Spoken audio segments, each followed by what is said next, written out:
but it led me to go there. They were okay with me going. She reached out, said it was okay. So I was there for a week.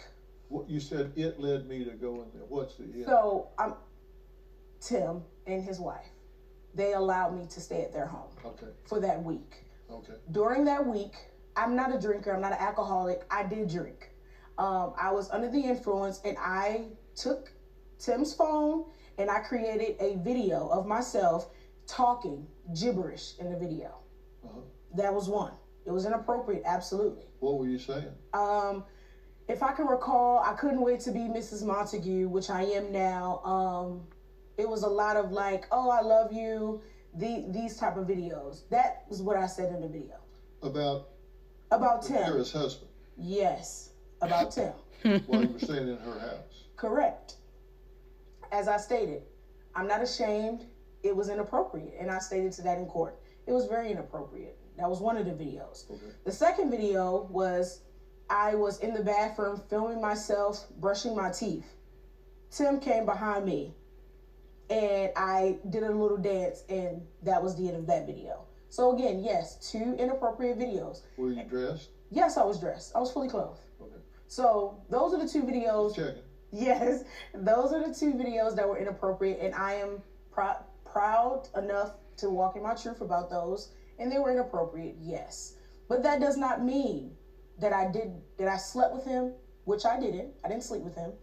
That doesn't mean that I had an affair with him. Those were just inappropriate videos that was created in which his ex-wife knew about those videos before the lawsuit came out.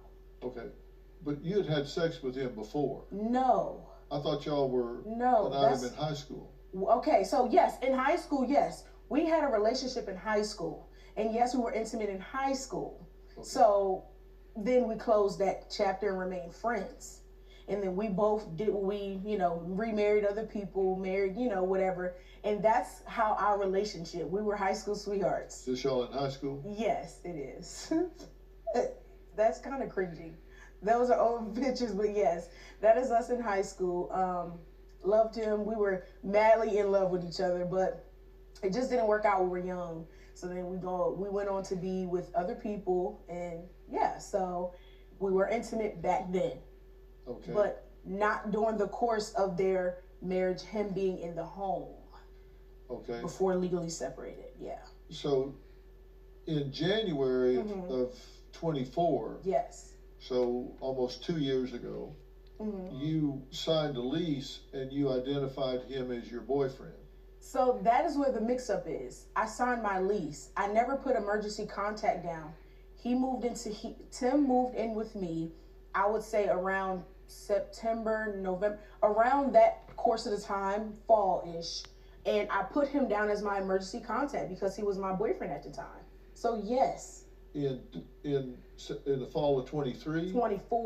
24. But in January 24, according to Akira's attorney, you executed a lease identifying him as your boyfriend. That was updated. That was not the first lease. I only could have a copy of the updated lease. So that's why he's named as my boyfriend, because at that time he became my boyfriend July 6th of 2024. So in July, you went back and said, let me have that lease I signed in January. No. I want to fill in and put him as my boyfriend. No, that's not how it worked. I needed an updated lease, right? So my first lease that I signed had no emergency contact on it, right? So I put him on the lease after he moved in with me. So around September, like I said, fall-ish is when I added him on the lease as my boyfriend, not before. I signed my lease in January. There was no copy of that lease. They updated the lease because I needed to go to the leasing office. So that's why it's on the lease. But of course it was spun to that point. All right. Then in March, Akira and Tim were legally separated. Yes, March 5th. Then in May, she files a lawsuit against you. Correct. And then in August, Akira and Tim divorced. Correct. And then in March of this year, you and your husband filed for divorce. And then in September this year, you married Tim. Yes. So y'all are married. Yes, we are. How's it going? Amazing. Okay. But then 2 months later, you got a verdict against you for $1,750,000. Yes. That had to be a shocker. It was. And that's against you, not Tim. Right. Well, coming up, we're going to meet Brene's new husband and Akira's old husband, Tim, who says what we've heard in the news and on social media is not how it really went down. So we're going to let him clear the air on all that right after the break. Yeah. He asked me to be his girlfriend on my actual birthday. Okay. So, yeah. All right.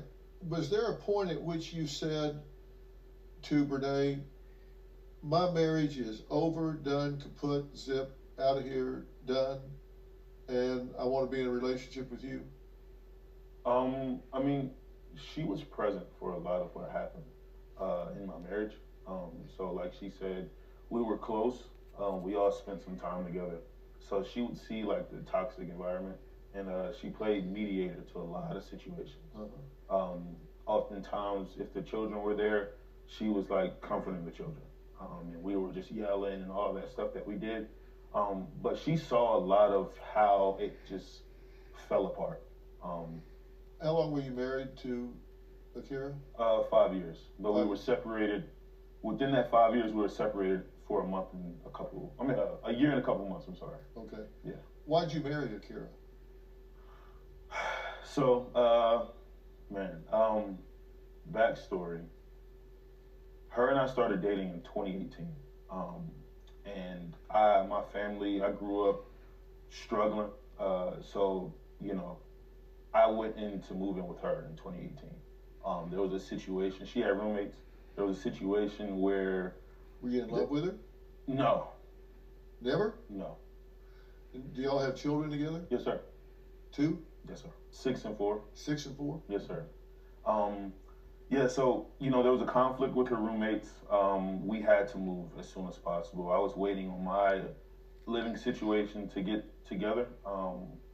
So, we were calling around, and my dad actually said to us, my dad and mom actually said to us, all right, you guys can live with us rent-free if you get married within 90 days.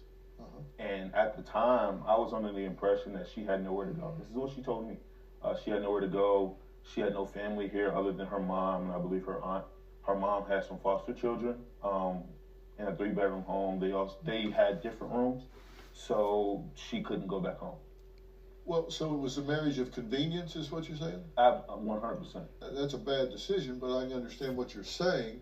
But then why would you have children with somebody if it was just a marriage? If this is just a rent thing, yeah. It's a terrible reason to get married. Absolutely. But then you had 2 children with her? Yeah. Somebody that's just a roommate to get free rent? So the first child, and I'm not going to go into too much detail about that. But, y'all listen to this. Her and I were intimate, and I exited the room, came back in, and she was sitting upside down. Said that up to that point, she didn't get pregnant, so she wanted to see if she would get pregnant that way. So you didn't mean to get pregnant? No. And but you know how this works, right? Yeah, absolutely. Yeah. He puts his in hers, and then. Yeah, you're right. Yeah. So you know how that works. Yes, sir. And so you did that, and boom, surprise. Yeah. And then you came back in, and she was standing on her head.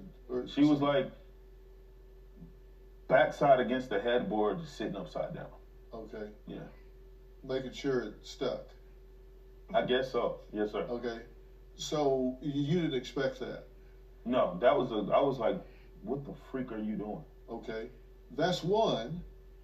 Yeah. The second was a complete surprise. Like, she fell at some place, had to go to the doctor. They were going to do an x-ray, and they were like, ma'am, you're pregnant. At this time, I was living on campus. So she fell down and got pregnant. I hate it when that happens. No. I hate it when that happens. So that she fell down and got pregnant. No. Did she fall down in a sperm bank or what? No. Where did she fall? At the time, I was living on campus. I was in college, at Barton College in Wilson. Yeah. And I was going back and forth every weekend. So I can't tell you, you know, whatever.